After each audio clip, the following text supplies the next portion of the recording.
Anda sedang mendengarkan Live Restoration Podcast dari Algus Kanalendra, episode 48. Selamat datang di Live Restoration Podcast, inspirasi restorasi kehidupan dan transformasi diri untuk membantu mendesain kehidupan terbaik yang layak Anda dapatkan sesuai jati diri otentik Anda.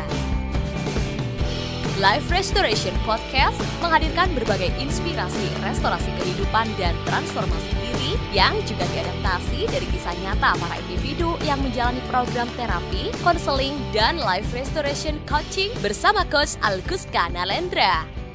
Halo para pendengar sekalian dimanapun Anda berada. Kembali berjumpa di episode ke-48 Live Restoration Podcast seperti biasa bersama saya Algus Kanalendra. Seperti biasa juga tentunya, pertama-tama doa terbaik untuk Anda sekalian, semoga selalu dalam kondisi sehat, berkah berlimpah, dan damai berbahagia bersama keluarga tercinta. Memasuki bulan Desember 2021 kali ini, hanya beberapa hari lagi sebelum memasuki pergantian tahun menuju tahun 2022. Bagaimana kesan dari tahun 2021 ini bagi Anda? Bukan tahun yang mudah tentunya ya. Dengan banyaknya peristiwa global yang juga menimpa masyarakat kita, yaitu situasi pandemi COVID-19 yang tentunya mengubah banyak hal, mulai dari gaya hidup, gaya bekerja, dan banyak perubahan pada berbagai cara kita menjalani kehidupan. Seperti mimpi rasanya. Itulah kalimat yang seringkali diungkapkan oleh para klien saya. Tidak ada yang menyangka bagaimana awal tahun 2020 yang terasa biasa-biasa saja dulu, seperti tahun-tahun lainnya, bisa tiba-tiba berubah dalam hitungan hari karena penyebaran virus COVID-19. Masih segar di benak saya. Saat itu saya sedang mengajar, memberikan sebuah program pelatihan di sebuah perusahaan otomotif di Jakarta. Saat itu tepat sekali hari terakhir pelatihan, menjadi hari di mana instruksi untuk menghentikan berbagai aktivitas di tempat umum disuarakan, termasuk himbauan untuk tidak bepergian. Saya masih ingat betul bagaimana saat itu saya harus bergegas, buru-buru pulang dari Jakarta ke Bandung. Memastikan saya harus sampai ke Bandung malam itu, jangan sampai terlambat dan malah jadi tidak bisa pulang maksudnya. Malam itu suasana benar-benar terasa berbeda. Agak lebih mencekam dari biasanya. Tidak dalam artian yang sedemikian dramatis tentunya, hanya saja ya beda rasanya. Kalau mereka yang termasuk peka dengan energi, agaknya akan bisa merasakan betapa ada perasaan gelisah, bingung, dan hawa-hawa kecemasan atas ketidakpastian yang rasanya memenuhi suasana sekitar kita. Seperti dikelilingi hawa-hawa yang sulit dijelaskan, tapi memberikan kegalauan tersendiri. Dan benar saja, besok harinya segala aktivitas dihentikan. Larangan bepergian dikeluarkan. Hawa di sekitar langsung terasa beda sekali. Setiap kali keluar rumah, bahkan sekedar untuk berjemur pagi saja, rasanya sudah ada hawa-hawa ketidaknyamanan. Tahun 2020 menjadi tahun yang tidak bisa dipungkiri memberikan dampak yang tidak mudah bagi orang banyak, termasuk saya sendiri. Hawa ketidakpastian benar-benar terasa dari berbagai arah. Sampai-sampai untuk menentukan jadwal agenda saja saat itu sulit sekali. Karena baru saja akan memikirkan agenda, yang muncul di pikiran adalah nanti akan ada apa lagi yang terjadi. Takutnya malah batal lagi yang sudah direncanakan ini karena terjadi lagi apa-apa yang di luar kendali kita. Tapi ya begitulah. Masa-masa itu kita lalui bersama. Tidak mudah memang. Banyak dari kita yang harus merasakan kehilangan di masa-masa itu yang juga tidak mudah untuk diterima bagi beberapa orang. Tapi mau bagaimana lagi? Kehidupan bergerak ke masa depan. Apapun yang terjadi, kita sampai di titik hari ini kali ini, terlepas dari apapun yang terjadi dan apa yang kita lalui. Beberapa orang kerap kali menyatakan bahwa mereka tidak menyangka bisa melalui semua ini. Seperti tidak terbayangkan. Ya tadi itu, seperti mimpi rasanya. Itu kalimat yang diucapkan beberapa klien saya. Saya sendiri hanya tersenyum kalau sudah mendengar kalimat itu, karena memang masuk akal juga yang mereka katakan. Memang ada kalanya rasanya benar-benar seperti mimpi saja semua ini. Tapi ya tidak begitu juga. Harus kita sadari bahwa semua ini adalah kenyataan yang tidak bisa kita sangkal atau pungkiri. Jadi mari sama-sama menerima bahwa semua ini terjadi. Mari sama-sama menerima bahwa kita adalah manusia-manusia pilihan semesta yang diberikan peran untuk menjadi bagian dari sejarah untuk mengalami semua proses ini. Nah, sekarang memasuki inti bahasan kita.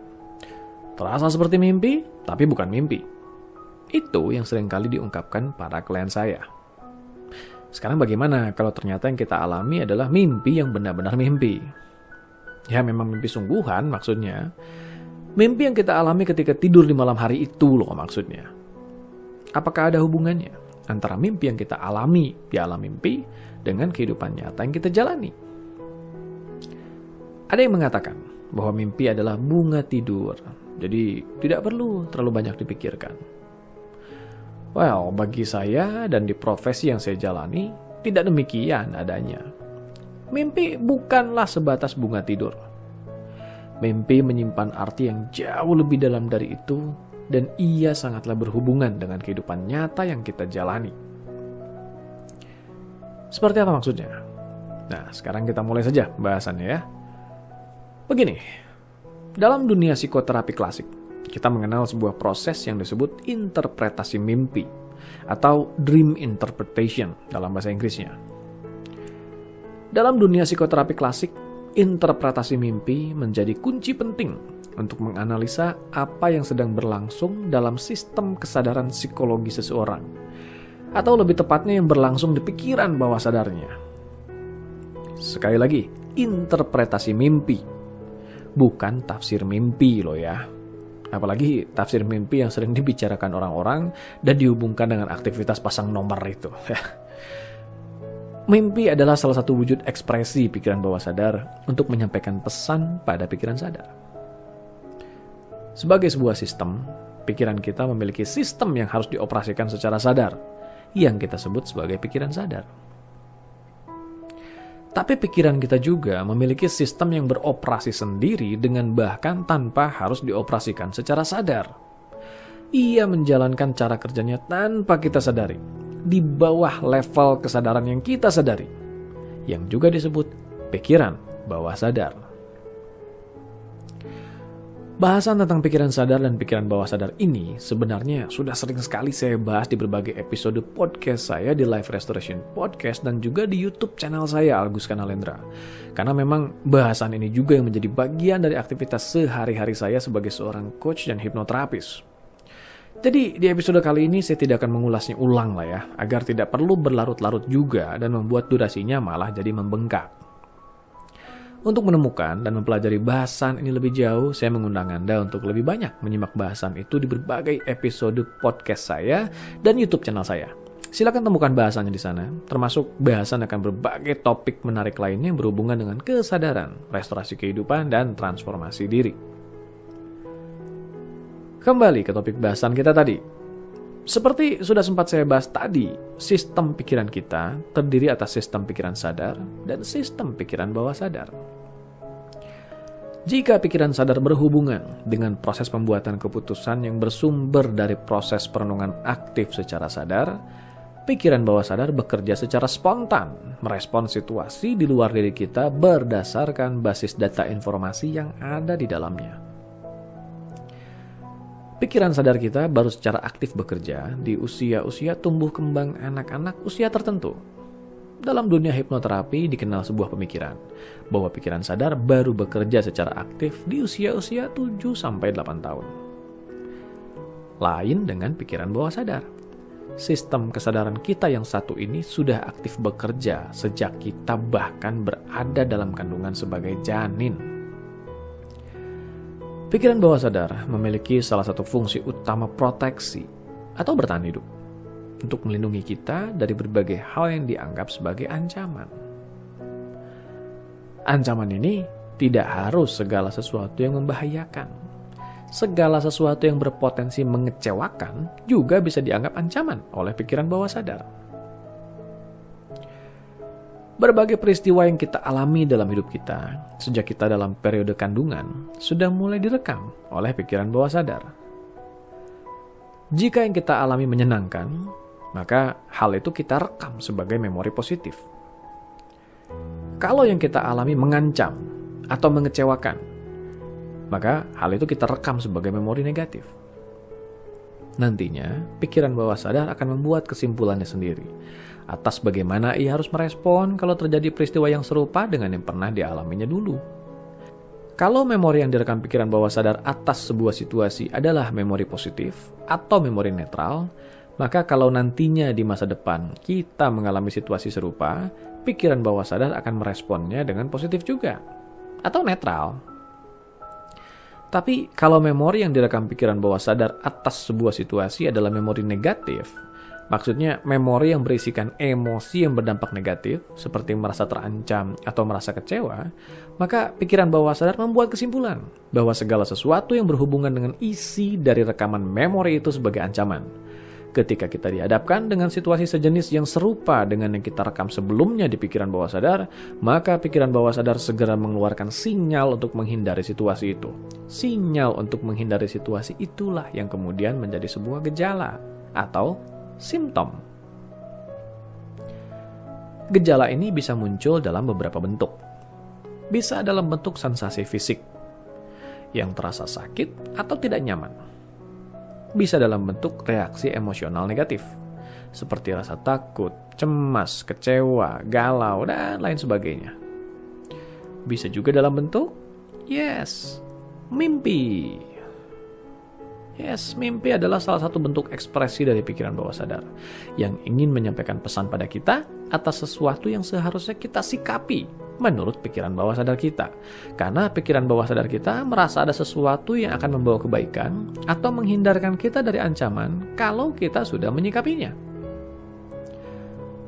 Pikiran bawah sadar. Namanya saja sudah bawah sadar. Maka ia bekerja di bawah kendali kesadaran yang kita sadari. Maka kita sulit mengendalikannya secara sadar, dan bahkan sulit menyadari isinya secara sadar.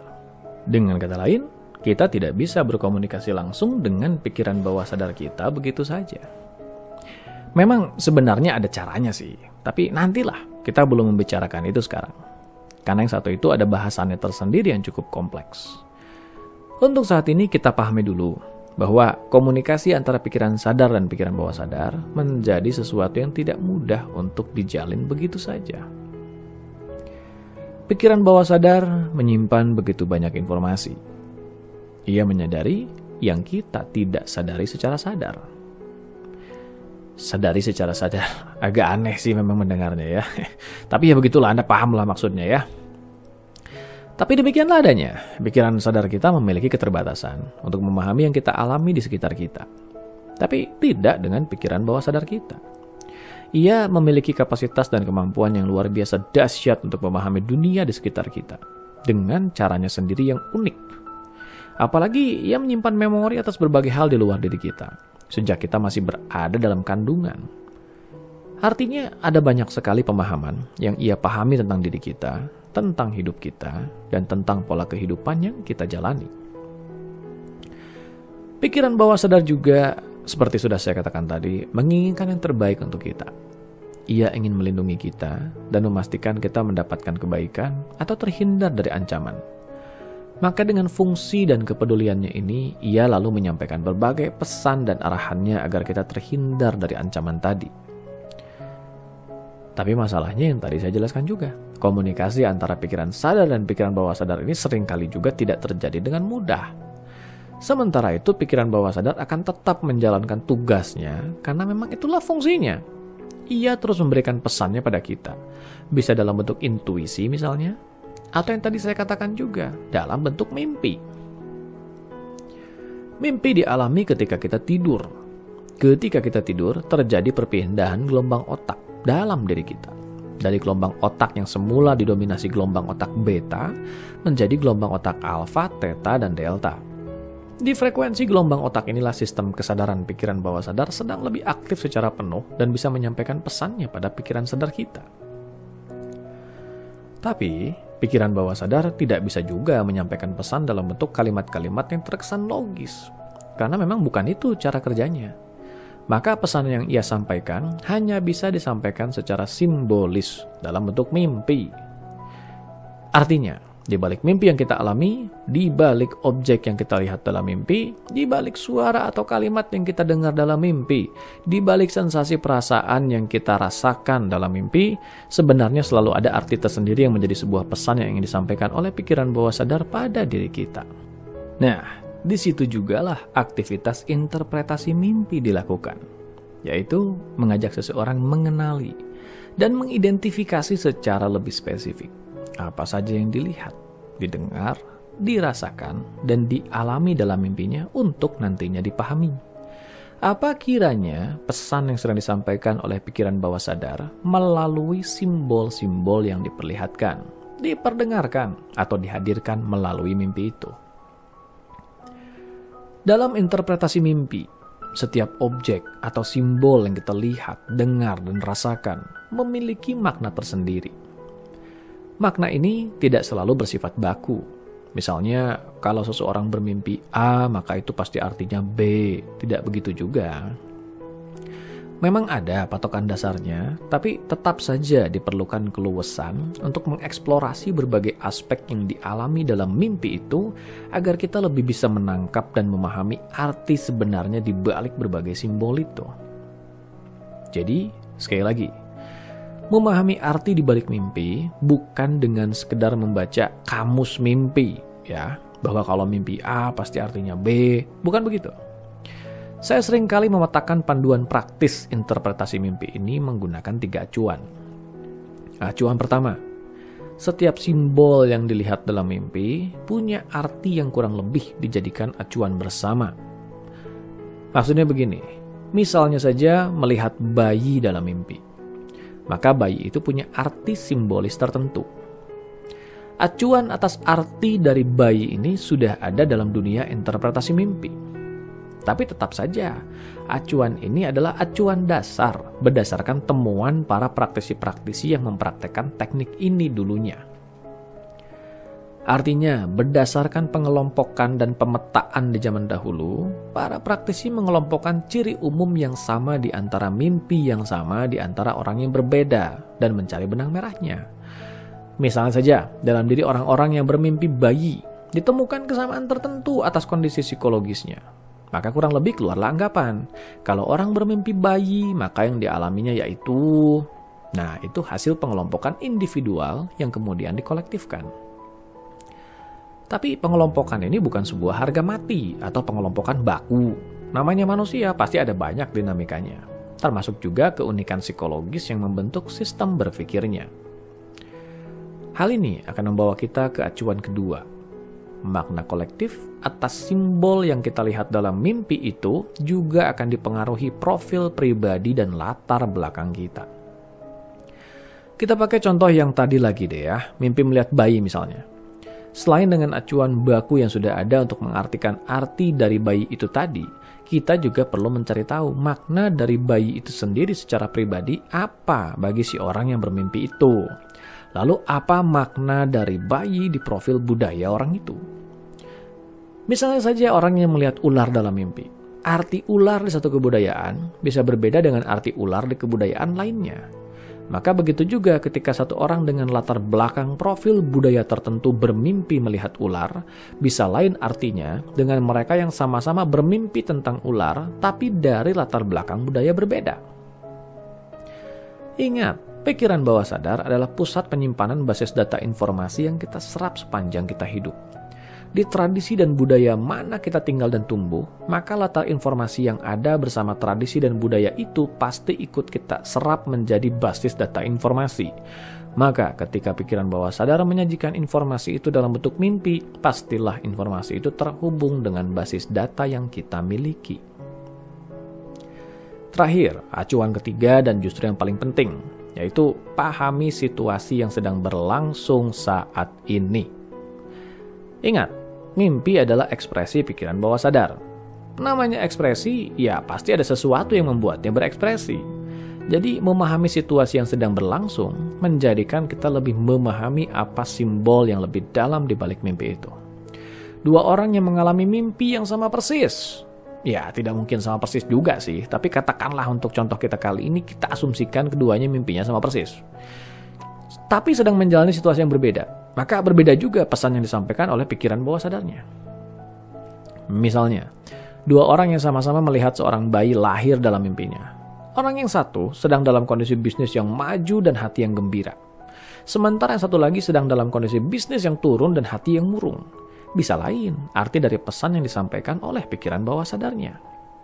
Jadi, arti dari simbol yang sama yang muncul dalam mimpi orang-orang bisa berbeda, tergantung dari situasi yang dialami seseorang, terutama situasi dan kondisi psikologisnya.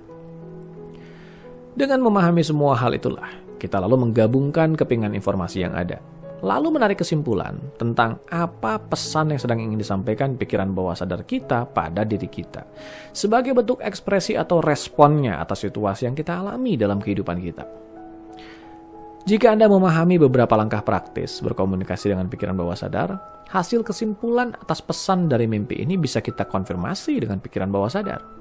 Nantinya, hasil kesimpulan dan konfirmasi ini akan memberikan petunjuk yang luar biasa tentang bagaimana kita sebaiknya bersikap di situasi yang kita alami saat ini. Memang ada cara praktis berkomunikasi dengan pikiran bawah sadar? Ada. Tapi ya ini biarlah menjadi bahasan lain di episode lain. Untuk saat ini kita sudahi dulu bahasan kita di episode kali ini seputar mimpi. Yang terpenting yaitu sadari bahwa mimpi bukanlah sebatas bunga tidur tanpa arti, melainkan sebuah pesan dari sistem kesadaran kita untuk kita pahami dan sikapi. Semakin kita memahami dan menyikapi informasi itu sebaik mungkin, maka semakin kita bersahabat dengan diri kita sendiri. Semakin kehidupan pun akan bersahabat dengan kita. Sampai jumpa di episode berikutnya. Dapatkan lebih banyak inspirasi restorasi kehidupan dan transformasi diri dengan ikuti Instagram @alkuska dan YouTube channel Alkuska Nalendra. Kunjungi juga website www.alkuska.com untuk temukan lebih banyak informasi menarik lainnya, termasuk untuk memesan layanan profesional bersama Coach Alkuska Nalendra untuk membantu mendesain kehidupan terbaik yang layak Anda dapatkan sesuai jati diri otentik Anda.